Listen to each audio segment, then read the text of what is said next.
چې آخر په جړا خوار غني رخصت شي ورلوش لوی کفن د یار د شاله with tears in his eyes when past the wretched Ghani Khan make him a shroud of his beloved's shawl.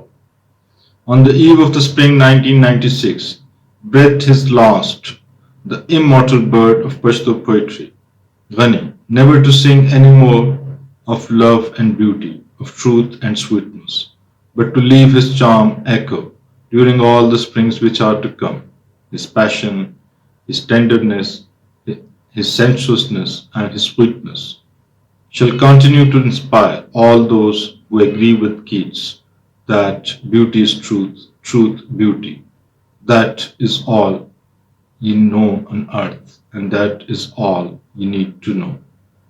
Ghani, the poet, the artist, the painter, the historian, the philosopher, and the sculptor, preferred to be called as Livane Falsafi, the crazy philosopher. He perceived death as a reunion of the lover and the beloved. Ghani's poetry of love and romance and of truth and beauty stands out from that of all his contemporaries for its frankness, directness, conviction, and above all, the humor that he is capable of applying to any subject. Ghani is not a preacher of an ism or a doctrine, but his strong sense of independence gives him the power to make room for a joke even at his own expense. He freely soils his hand in perceptive satire. His command over the language, his lucidity and fluency, in his light wit, plays with the established perception, preconceived notions, and the old conventions prevailing in the society. In Ghani's poetry, thoughts are masterly interfused with imagination and feeling, which leaves a powerful impact on the reader's mind.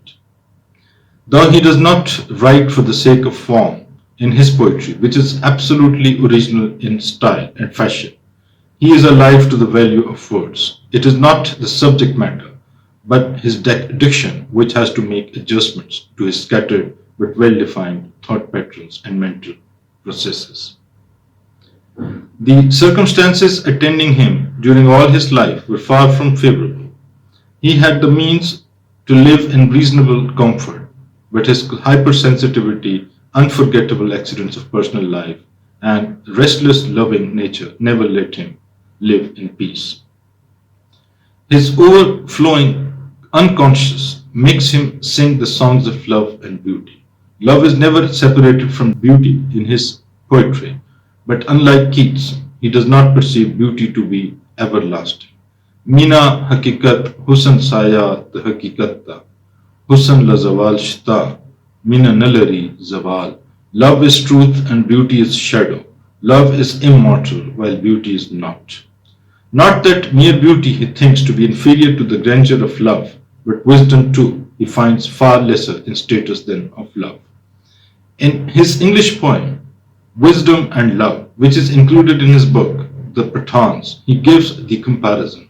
Wisdom can travel only 2 steps. Beyond it, it is lost in wonder. And beauty is that proof of your being that brightens the eyes of the heart. The main characteristics of Ghani's poetry are his romanticism, love for men, love for the motherland, love for nature and beauty, love for knowledge, wisdom and truth, abhorrence for those who have been using different institutions for their own vested interests. He has dealt all these themes of varying and diverse nature in an utterly frank style with supreme mastery both over the form and content. His simplicity, instead of devoiding, adds color and beauty to his thought patterns. Issues of great philosophical intricacies are accommodated in his words with such convenience that their complexity either disappears or is at least not felt. Love has been the choice theme of poets through ages. To them it is the essence of life. In the Orient, especially, almost all the poets have been inspired by this innermost feeling. It is in such a setting that Ghani entreats the subject of love with immense power and utmost zeal. It is not only the philosophical aspect of love that has been given room in his poetry, but the sentimental and emotional factors of the subject also contribute to the beauty of his words. Ghani's love is profound devotion to the will of the beloved. It is the complete negation of one's own self. He believes in the love of the Creator as beyond the limits of formal worship, guided by the subtle norms or rituals. It is boundless to the extent that limits of time and space can never grasp it. It is not meant for any material gain or profit. It is all loss, no gain, even the loss of one's own personality and identity. He emulates the tradition of Mansoor, who, overwhelmed by the extreme feeling of love for the Creator, came to believe honestly that he and his beloved were but one and the same. Whithersoever you turn, there is the face of God. Ghani finds no fault with such an attitude. He thinks that what went wrong with Mansoor in the whole episode was not that he propounded an unreasonable notion of love, but the way he made public the secret of his love and of his beloved. Mansoora khashwa chipadaro khate, ashna raz di kujrola yodo. It was just that you were hanged. You made public the secret of your beloved. Ghani perceives the relationship between the Creator and the man to be that of love. Their bond is based on profound submission. He finds no reason for making this beautiful attachment to be limited in the chains of compulsions. It is, in his opinion, not the form or expression of this love which matters, but the intensity of the feeling that is important. Ghani thinks of death to be the reunion of the lover and the beloved. Marg haga neta che janan ke khuda janan sara. Death is the date fixed by the lover with the beloved. It is a wedlock between this world and the heavens. He is firmly of the view that there is a dawn to every night, and the darkness is always followed by light. He says, Namanam namanam yara marg anjam dahaste nade, Klasidal sharab pajam ke ikhtitam damaste nade. No way that I can agree with you, my friend. Death is not the end of existence. Intoxication does not end with the end of wine in the cup. His views of the predestination are loud and clear. He does not agree with those who maintain that everything in the world, including the phenomena of human psyche, is predetermined by the will of God. In it appears to him the profound denial of human development and the recognition of the thought that all activity is useless. Mulajan wai Araba, the Harkhunt Zimadare, that will Zulum Tali Kalista, the Guto da Azarde. Mulajan wai Taikhe Pasman ki yo kitab de, Chiage ki Tali Kale, her Adam la har yukar de. No Chida se intizam de, no Zamam Sifak Daya, Ma Nasala ke Tarpos, na Miwak na Ikhtiyar de.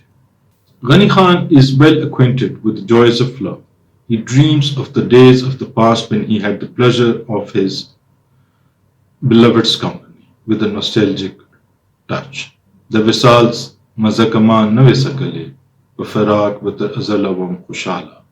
Had I not known the pleasures of your company, I would have never been contented. I would have been contented with separation till the last. His old age and unfavorable circumstances failed to stop his march towards the beauty of his beloved. He laughs at those who wrongly perceive his habits of drinking and wantonness to be the cause of his ruin. Khalakwai Lard Budasho, Ghanikh Pale Mastayo, Zem Nas Tayar Bikhto ke Nargas Kulunagdama. They say Ghani has grown old now, ruined by his depravity, while I am occupied with decorating my friend's hair with flowers. Ghani is a born nationalist. The love for his motherland he inherited from his ancestors. He opened his eyes in an era when his country was languishing under foreign rule. The British imperialists were making use of all fair and unfair means and tactics to keep India under their sway. Ghani, born to a family directly involved in the struggle for freedom, could not be oblivious to all that was happening around him. که خازه شنیمه پا قبر وی ولاړې که غلام مړوم راځې تو کړې که خازه شنیمه پا قبر وی ولاړې که غلام مړوم راځې تو کړې پرې لاړې که په خپلو وینو نوم لمبېدلې په ما مه پلې توی د جومات غاړې چې کترې کترې مې فوز ته دښمن نه کا مورې ما پسې په کوم مخ به ته جاړې یا به دا بې ننګه ملک باغ یدن کړم یا به کړم د پښتنو کوڅې ویجاړې. The translation is by D.G. Tendulkar. If I, a slave, lie buried in a grave, respect it not, spit on it. Disgrace not the mosque with my corpse, if I had not washed my body with my blood. O mother, with what face will you wail for me, if I am not torn into pieces by British guns? Either I turn this wretched land of mine into a garden of Eden, or I destroy the lanes and homes of the Pathans. To Ghani, the love of his motherland is a matter of faith. It is an intense attachment. His nationalistic outlook is primarily influenced by the circumstances that were prevailing in the country when Ghani's mind was in its formative phases. Ghani rebelled against the orthodox norms and conventions of the society. He had the courage and will to challenge the preconceived traditions and notions held very dear by his people. His eyes continuously shining with the light of truth. His faith is firm, sound, and selfless. زړه دې ډک دی د خپل ځانه پکې ځای نشته د یار داسې ډک یې د نیکو نه لکه ډک د مړو ښار دواړه سترګې دې ړندې دي د بل بد د ځان ښه ویني تل آینه کې ځان ته ګورې د یار نه وینې سینګار شونډې ستا اوزګارې نه دي چې صفت ته اشنا وکړې د خپل نور قصیدې وایې په کوڅه کې د دلدار داسې ته په نیکۍ مست یې لکه و فرعون په زور. He says, your heart is filled with the thought of yourself. There is no place for the beloved in it. So full of virtue, you are as a city full of graves. You see in the mirror your own face, the beloved's of beauty you cannot discern. Your lips are not free to praise the beauty of the beloved. You boast of your own light in the beloved's street. You are proud of your virtues as Pharaoh was of his power. Ghani accomplished a lot, but still left much to be done. He contributed his share to the society in gigantic magnitude, but his death caused a great vacuum in the cultural sphere of our already barren society. He wrote, Netadalanda Ukaruna Dirni, Gurabbe Nakri, Zanla